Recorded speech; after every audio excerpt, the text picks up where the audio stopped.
আমরা যখন কোরবানি দিতে গেছি, আমরা কোরবানি দেওয়ার সময় চিন্তা করছি আমার বাড়িতে তো বাড়ির মানুষ গরুর গোস্ত খায় না, তাহলে খাসি দিই।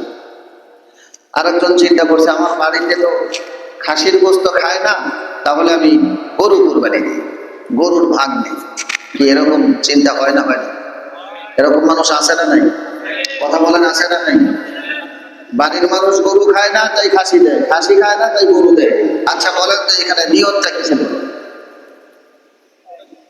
হ্যাঁ, গোস্ত গোস্ত খাওয়ার নিয়ত নাকি কোরবানি দেওয়ার নিয়ত? না হয় না, একটু জোরে বলেন। গোস্ত খাওয়ার নিয়ত না? এরকম মানুষ আছে না? ভাই কি কোরবানি দিচ্ছেন? গরু। ও, গরু দিচ্ছেন। হ্যাঁ, ওই বাড়িতে ছেলে আছে, ছেলের মা আছে, অমুকে আছে, তমুকে আছে, গরু খায় না, খাসি খায় না, এই জন্য গরু দিচ্ছে। আবার কেউ বলতেছে গরু খায় না, খাসি দিচ্ছে। এমন কোন মহল্লা নাই, এমন কোন মসজিদে নাই কোরবানির মাসালা নিয়ে ওয়াজ হয় না। ওয়াজ করার পরেও এখন দেখি যে ভেজাল আমাদের মধ্যে ঢুকে আছে।